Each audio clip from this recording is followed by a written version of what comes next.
Alhamdulillah. We say many thanks and praise to Allah subhanahu wa ta'ala for making us go through the first khutbah. And in the first khutbah we explained that كل إنسان ذكرا كان أو نساء له أو لها قرين أو صديق. So every human being, whether a man or a female, a male or female, a man or a woman, has a friend. We all have friends. Some of them are true friends. Some of them are fake friends. But we all have some people we call our friends. Some of them are bosom friends. Friends here and tell everything to. And some of them are surface friends. But the English people say a friend in need is a friend indeed. Somebody who comes to you when you need them. Sometimes they do not even come to you when you need them. They just hear that you are in distress. They come to you.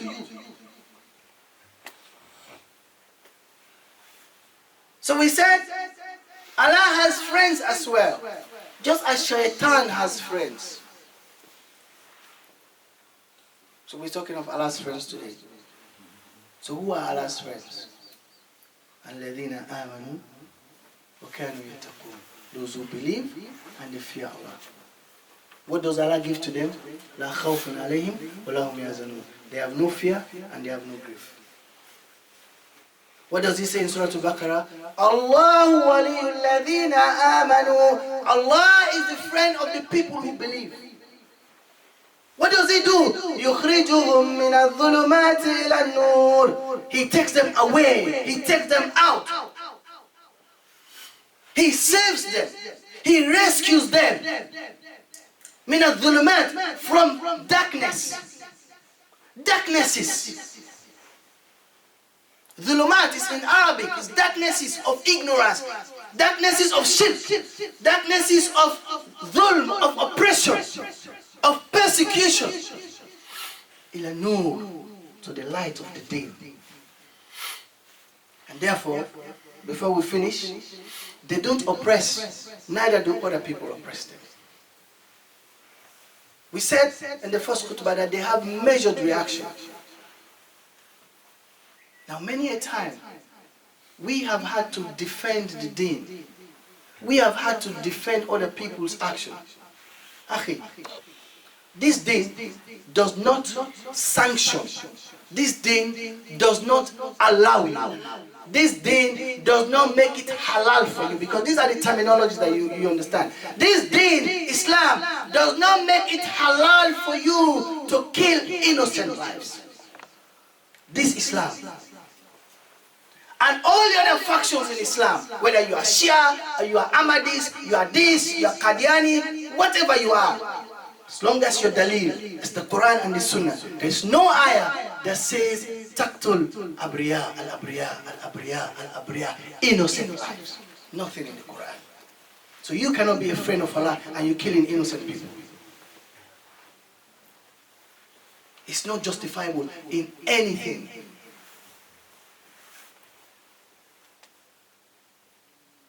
Now, if you don't understand the deen, akhi, it amazes me when people go to work and they do CPD. Continuous professional development. Every workplace has CPD. Right? You want to drive, you go to driving school.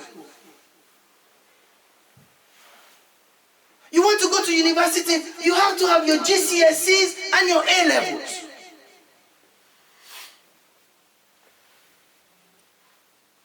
You want to be a salesman? You go and do sales course. You want to work in care sector? You do CQC trainings. You do all those awarenesses, dementia and all those things. You want to be a nurse? You go to university, you graduate and get your PIN. Every single aspect of life, you go, you develop. People come to the deen. They take the deen. They make ownership of the deen.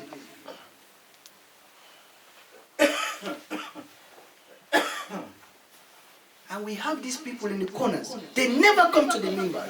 They are never known. And they give fatwas to these people. And they distort the real and true true message of Islam.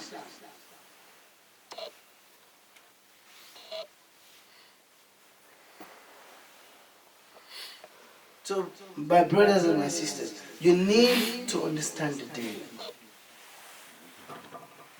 You need to understand the deen. You need to understand the deen. And you cannot understand the deen if you don't have the right knowledge. You cannot understand the deen if you are not flexible and adaptable. You cannot understand the deen if you don't know the seerah of Muhammad sallallahu alaihi wasallam.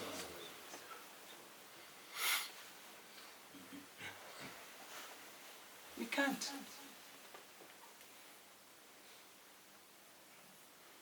Read the seerah. Read what happened to the Rasul sallallahu alaihi wasallam. He was praying in the Kaaba. And they brought faces of the animals, of camels and cattle, their paws and their wings, and they poured it over his head. Whilst he was praying in that Kaaba. Can you imagine that? When he got up, what did he do? He went to his daughter. His daughter helped wash the thing off his head. And she gave him words of courage. What did he do? Did he go killing them? Did he go and stand there? Anybody who comes in the Kaaba, I'm going to chop their head off because I don't know who did it to me, so I'm going to kill anyone? Read. Okay, read these things. And don't just read them like a literature. Ponder over them. See his reaction to what was done to him. See it. Understand it. And you condemn other people that they are not true Muslims, and you are not even starting to be a Muslim. You see somebody wearing suit, you say this is not Muslim enough. But you don't even know the Islam.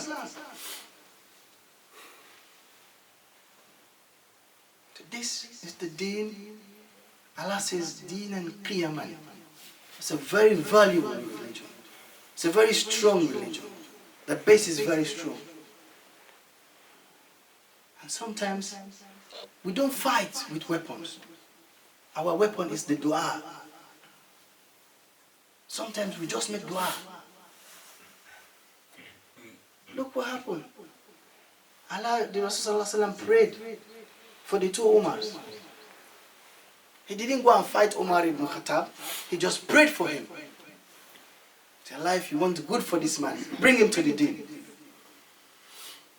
And Umar went and heard that his sister has become Muslim, his sister's husband has become Muslim. So Umar went there to teach them a lesson. Say, I'm going to go there, I'm Umar. I'm going to teach these guys a lesson today.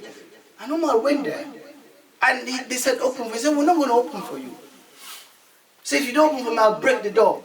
So the husband said, yeah, we're going to open for you. And they opened the door for Umar. And then Umar came in. And then he saw them have the copy of the Quran. And he said, you want to have the Quran? He said, no, you can't touch it because you are not clean. And Umar smacked. Because a violent man, he was a very strong man. And when he saw blood, he was touched. And then he said, okay, fine. He was sorry for what he's done. Then he went and took shower and then came and opened it, see what they were reading and start reading. So Umar, all this time that Umar was persecuting Muslims, Umar did not even read the Quran at that time. And that's what's happening to most people in these countries. They haven't even read the copy of the Quran. We haven't given them copies of the Quran. We haven't made enough dawah. Right? You're working with them, they go to smoke corner, you go stand with them, you smoke. You're working with them, they have party, you go, you dance with them. You're working with them, they have alcohol, you go, you drink with them. You're not making dawah. Then you call yourself Muslim. Your name is Muhammad, Ibrahim, Ishaq, this, that, but you're not Muslim. So you're not doing dawah, so they don't know anything about Islam. So when Umar read the Quran, they will say, what? I am Arab, but this is not simple Arabic. So Umar knew then that this is from a source that's greater than Muhammad sallallahu alaihi wasallam. Allah touched Umar just like that. And Umar said, I want to go to Muhammad now. Sallallahu Alaihi Wasallam. And they said, no, we can't take you to Muhammad.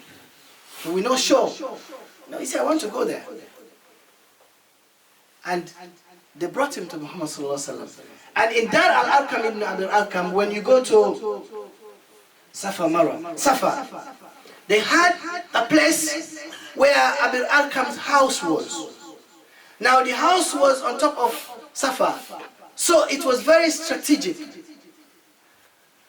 So if you read the book of the Iraqi writer, it will tell you that they use that place because when people come to do the tawaf, after the tawaf they do the sa'i. The Sahabas who were doing dawah, they can easily get someone to go and see the Rasul if they accept Islam. But they had security. The place was always surrounded by Sahaba. So these Sahabas, they looked through the hole and they told the Rasul, Umar is here. He wants to come in. What do we do? And the Rasul says, open for him, let him in. And Umar came. And when Umar came in and he saw the Rasul, he did the Shahada.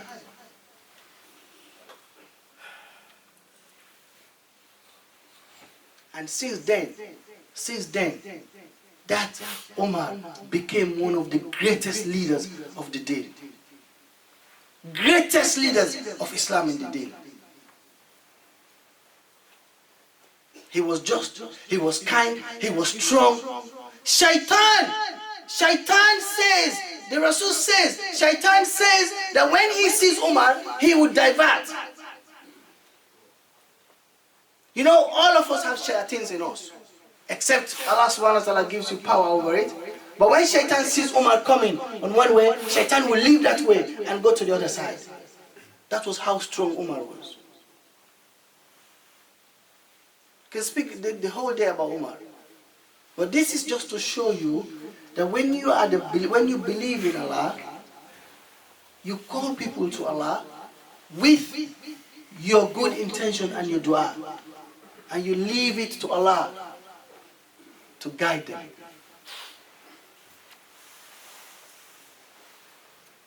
So we ask Allah subhanahu wa ta'ala to guide us. And we ask Allah subhanahu wa ta'ala to guide us. We ask Allah subhanahu wa ta'ala to guide our brothers and our sisters. We ask Allah subhanahu wa ta'ala to give us knowledge and understanding. We ask Allah subhanahu wa ta'ala to make us His friends. We ask Allah subhanahu wa ta'ala to give us iman. We ask Allah subhanahu wa ta'ala to give us sabr. We ask Allah subhanahu wa ta'ala to guide all those people who are fighting against Islam.